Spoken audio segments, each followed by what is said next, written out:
Bien, vamos a ver entonces ahora qué es lo que ocurre en corriente alterna con los elementos básicos de un circuito eléctrico, que es resistencia, inductancia y un capacitor, ¿no?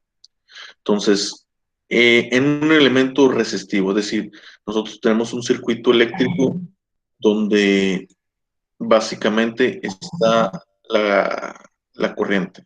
¿Sí? Tenemos una resistencia y le estamos suministrando un voltaje de corriente alterna. Nosotros sabemos que la corriente, por ley de Ohm, nos dice que en una resistencia es voltaje sobre resistencia. Si el voltaje que nosotros estamos suministrando a este elemento, que es la resistencia, es un voltaje de una señal alterna, que en sí es el seno de omega t por el voltaje medio, ¿sí? Entonces, ¿cómo nos queda la corriente de la resistencia? Si nosotros hacemos la operación, aquí nos queda Bm sobre R. Vemos que Bm sobre R es básicamente la corriente media que está demandando ese dispositivo, esa resistencia, y la corriente del elemento del resistor va a ser IM por seno de omega t.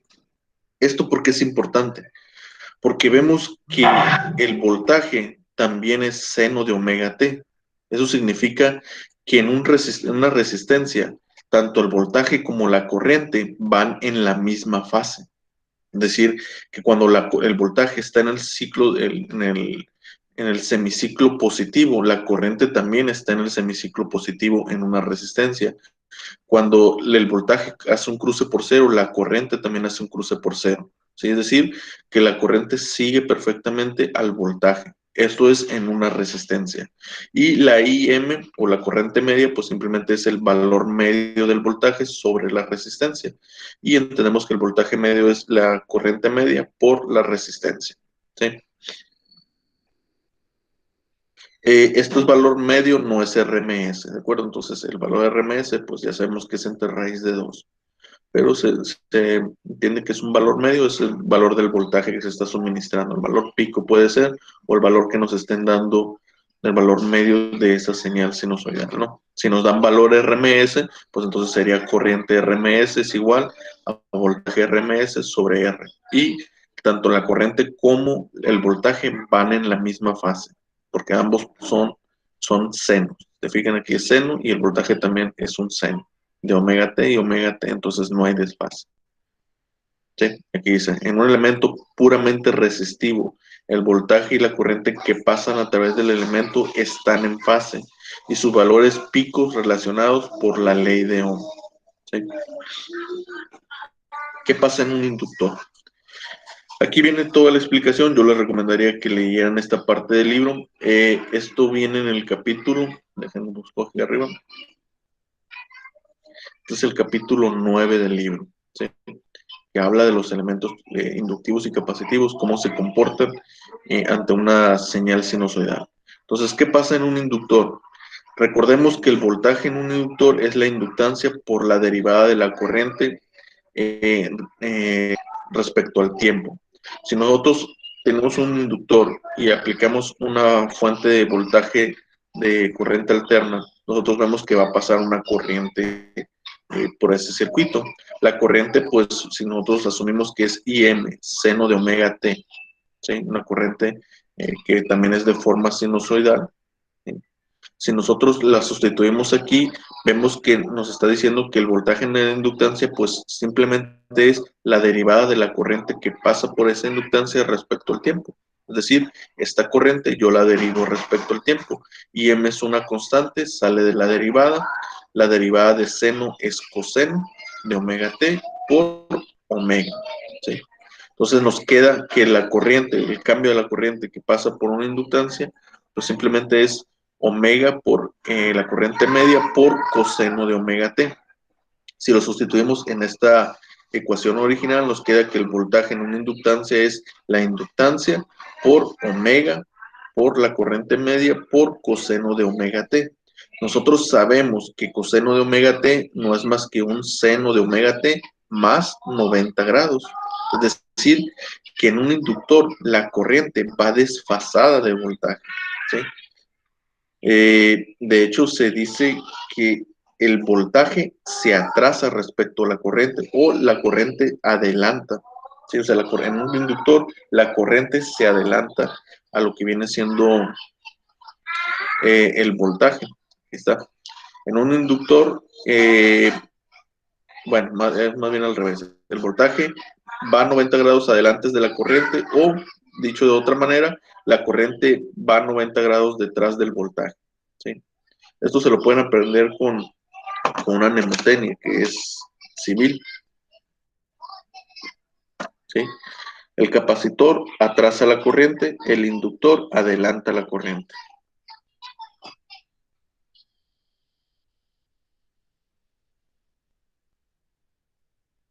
Bueno, más bien al revés. Eh, el inductor atrasa el voltaje respecto.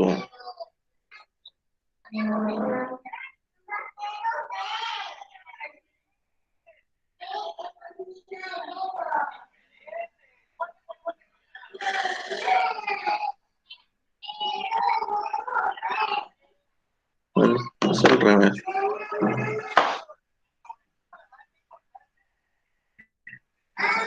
El inductor adelanta el voltaje respecto a la corriente, ¿no? Bueno, entonces, de esta parte lo interesante, lo importante es que entiendan que en un elemento que estamos conectando una inductancia o una señal de corriente alterna, vemos que hay un desfase de la corriente respecto al voltaje. Aquí está. ¿Sí? Simplemente la corriente va adelantada a lo que viene siendo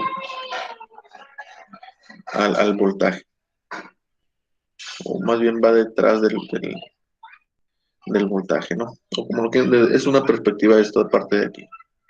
Si lo vemos desde la perspectiva del voltaje, la corriente va adelante. Si la vemos desde la perspectiva de la corriente, va detrás del voltaje. ¿Sí?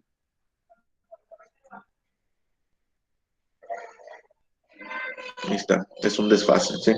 Y nosotros sabemos que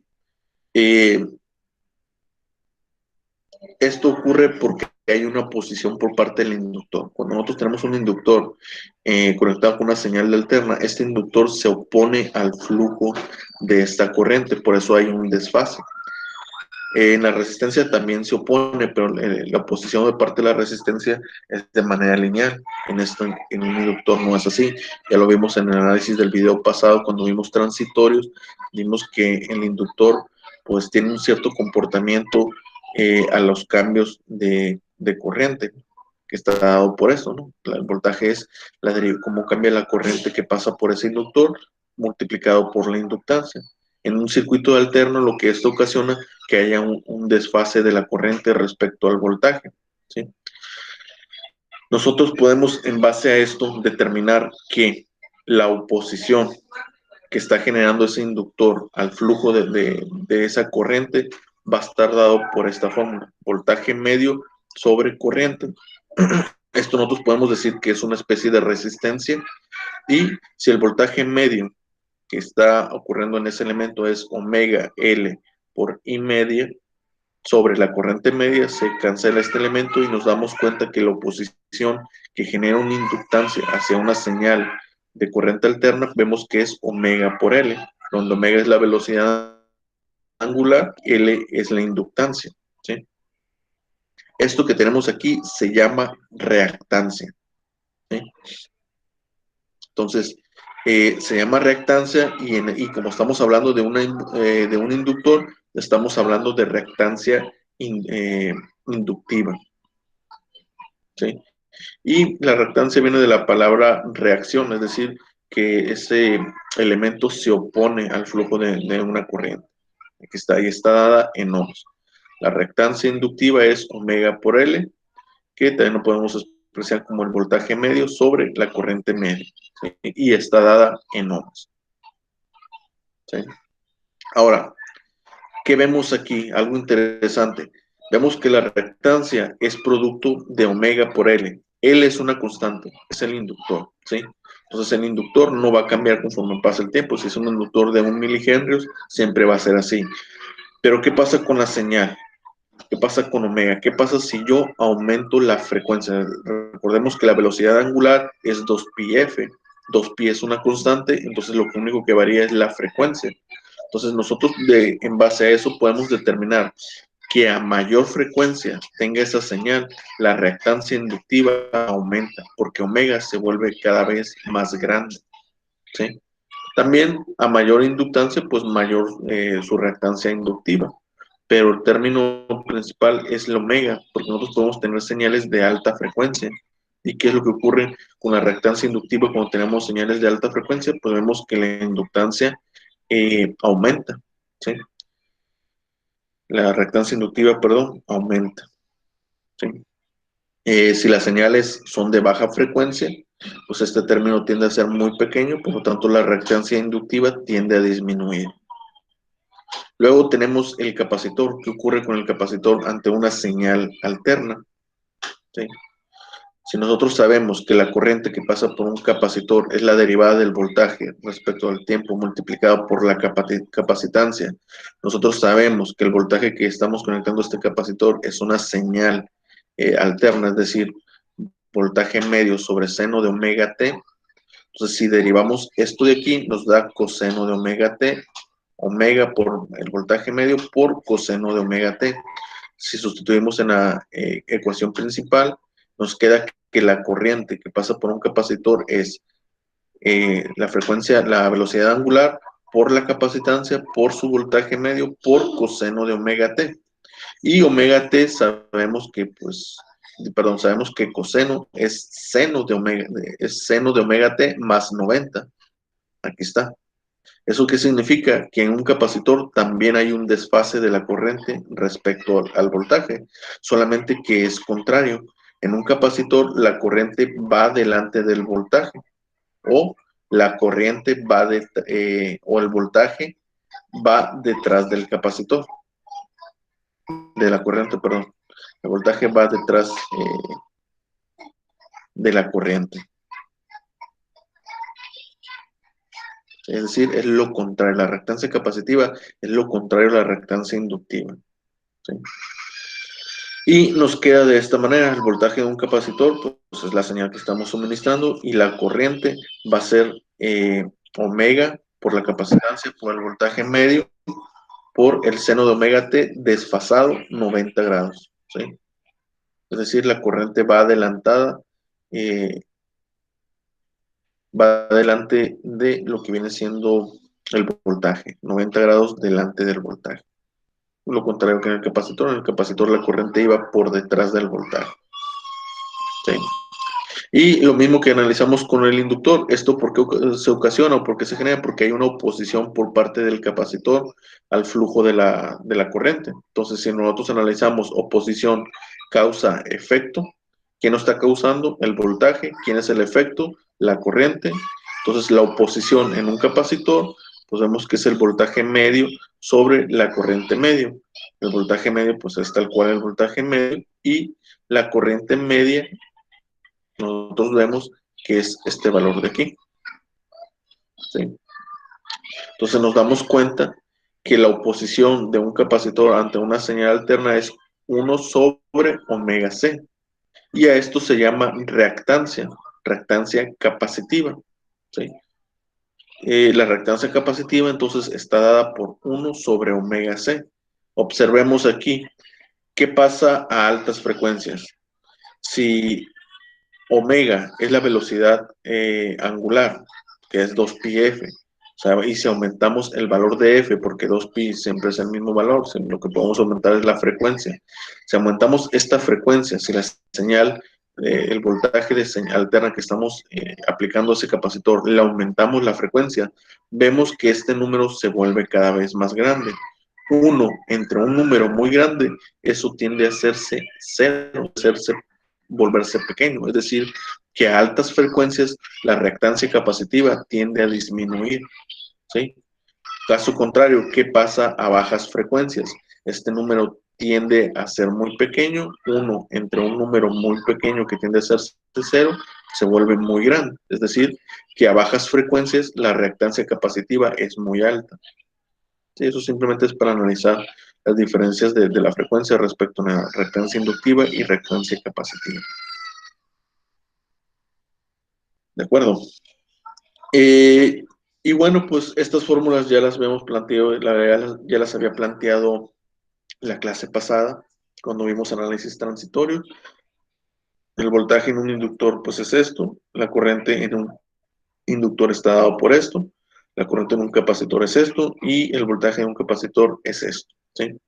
Ya lo habíamos visto, ya lo habíamos analizado en la clase pasada, cuando vimos transitorios. ¿Sí? Entonces, en un capacitor y en un inductor, la corriente, hay un desfase en la corriente. Cuando estamos hablando de un análisis de corriente alterna, hay un desfase de la corriente respecto al voltaje. ¿Sí? El capacitor lo que hace es que adelanta el voltaje, o más bien, eh, bueno, adelanta la corriente. La corriente va adelante. Esa mnemotecnia de civil, no sé por qué, pero no está bien planteada. Bueno, entonces el capacitor adelanta la corriente y el inductor atrasa la corriente. ¿Sí? Ya habíamos visto que la diferencia de fases, pues simplemente es un desfase en el ángulo. Aquí está. Bien, eso es lo que ocurre con un capacitor y con un inductor. Vimos que con una resistencia no ocurre absolutamente nada. Lo que viene siendo la corriente y el voltaje van en la misma fase. Y aquí tenemos respuesta de frecuencias de los elementos básicos, es lo que expliqué ahorita. ¿Sí? En un resistor, si nosotros aumentamos la frecuencia, pues no pasa absolutamente nada. La resistencia sigue siendo la misma. ¿Sí? Porque no hay ninguna... recordemos que en un resistor la corriente o el voltaje pues simplemente es el voltaje medio sobre R. Entonces la resistencia no cambia. Aunque sea mayor la frecuencia de esa señal, la resistencia se comporta de manera igual. Pero en un sistema inductivo no. Aquí está. Si nosotros aumentamos esta velocidad angular, que sabemos que vale 2πf, aumentamos la frecuencia, pues lo que va a pasar es que a mayor frecuencia este valor W se va a volver muy grande. Eso significa que la reactancia inductiva va a tenderse a volver muy grande. Y aquí está graficado de esta manera. Esta es reactancia inductiva versus la frecuencia. Vemos que conforme aumenta, por ejemplo, si aquí tenemos una bobina, un inductor de 20 milihertz y yo aumento la frecuencia de la fuente de voltaje, vemos cómo la reactancia va aumentando. Obviamente, si yo aumento el tamaño de ese inductor, pues también la reactancia aumenta, ¿sí? Y si aumento a su vez también la frecuencia de alimentación de la fuente de voltaje sea, pues vemos que la inductancia también va aumentando, la reactancia inductiva va aumentando, ¿sí? Eh, y pues esta es la explicación de todo eso. Conforme aumentamos la frecuencia, va aumentando ese voltaje. ¿Qué pasa cuando la señal deja de ser alterna y se vuelve una señal de corriente directa? Es decir, que la frecuencia sea cero. Pues vemos que la reactancia inductiva se vuelve cero. El inductor no se opone, ¿sí? Y eso es un análisis de CD, perdón. Vimos que el inductor se comporta como un cable, como un cortocircuito, ¿sí? En voltaje de corriente directa.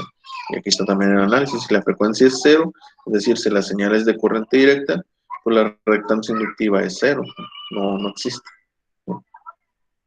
Aquí nos están hablando, cuando la frecuencia es cero, se comporta como un cortocircuito. A muy altas frecuencias, el inductor se comporta como un circuito abierto, porque la reactancia tiende a aumentar un montón. Y para el análisis del capacitor es lo mismo. Sabemos que la reactancia capacitiva es 1 sobre omega C. Omega sabemos que es 2πf. ¿Qué pasa si yo aumento la frecuencia? De lo que expliqué.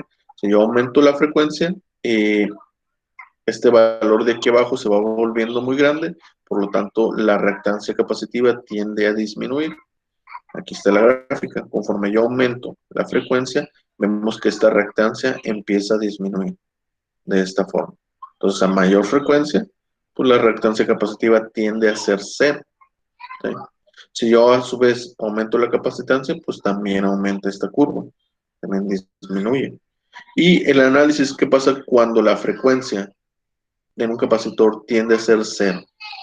¿Sí? Cuando el capacitor está en un circuito de corriente directa, vemos que es 1 sobre eso, sobre cero. Esto se dice que tiende a infinito, es un valor muy grande. En consecuencia, la reactancia capacitiva cuando la frecuencia es cero o en un análisis de corriente directa, el capacitor se comporta como circuito abierto. Eso ya lo habíamos analizado, que a una frecuencia de cero, el capacitor es un circuito abierto y a altas frecuencias se comporta simplemente como un cable, porque la reactancia empieza a disminuir conforme aumentamos la frecuencia. ¿Sí? Este comportamiento es opuesto al inductor.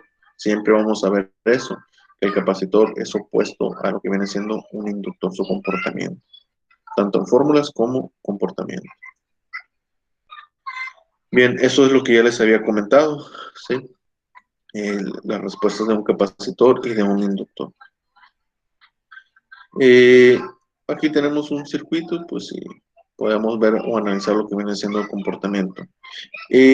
Ya para terminar, nosotros podemos entender que en un circuito electrónico formado por capacitores, resistencias e inductores, nosotros vamos a tener la R, la resistencia, es un valor resistivo, es un valor real. Y mientras que la reactancia inductiva o capacitiva se analiza que es un valor imaginario. ¿Sí? Eso yo creo que lo voy a explicar mejor en la siguiente clase. Cómo afecta la inductancia, la reactancia inductiva y la reactancia capacitiva en los circuitos eh, de, de corriente alterna. Y aquí vemos el término, un poco el término de factor de potencia. Esto sería lo último que veríamos, que analizaríamos en esta unidad, para que entiendan qué es el factor de potencia. Eso se da porque en circuitos eléctricos o elementos que tienen reactancia inductiva o reactancia capacitiva, vemos que hay una potencia aparente, hay una potencia real, una potencia aparente y una potencia reactiva, ¿sí? Que es producto de la reactancia. Y vamos a entender que esa potencia reactiva, qué es y qué es lo que genera en un circuito eléctrico, ¿sí? ¿Y por qué no queremos tener nunca potencia reactiva? Siempre se trata de eliminar la potencia reactiva. Sí, aquí está una explicación de todo eso, pero lo vamos a ver más a fondo en la última parte, cuando ya terminemos de analizar circuitos eléctricos para ver qué es lo que pasa con la potencia, para que entiendan que el factor de potencia pues simplemente es este ángulo de aquí. ¿Y por qué es importante que ese ángulo sea 1 todo el tiempo? ¿Sí?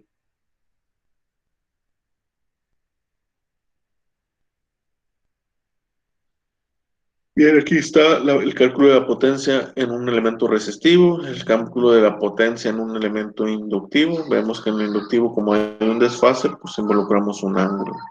Aquí vemos que en el capacitor, como hay un desfase, involucramos un ángulo también.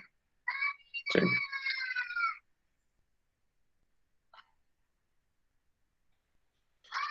Y bueno, no sé si tengan dudas o preguntas acerca de esto. Ya en la siguiente clase ya yo creo que vamos a empezar a analizar los circuitos. Analizar circuitos de corrientes eléctricas formada por capacitores, inductores y resistencias. Y como les decía, aquí está el término del factor de potencia, simplemente es coseno del ángulo. Este factor de potencia se busca siempre que sea 1. Se trata de acercarnos al valor de 1. ¿Sí?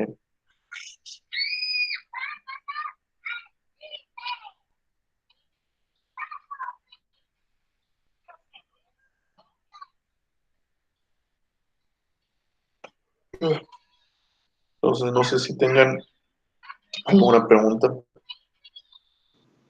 No, Todo profe, esto lo vamos a ir desglosando poco a poco. todavía no. Todavía no, bueno. Entonces, la clase de mañana vamos a continuar con el capacitor inductivo. Vamos a verlo cómo se analiza en un circuito eléctrico, cuál es el comportamiento en un circuito eléctrico y todo eso. Pero el factor de potencia lo vamos a ver al final de esta unidad porque sí es algo complejo y es algo muy importante el factor de potencia. Entonces, ya que se entienda bien los comportamientos de capacitores e inductores, se va a entender más fácilmente lo que es el factor de potencia. Bien, voy a detener entonces la grabación para dejarlo así nomás.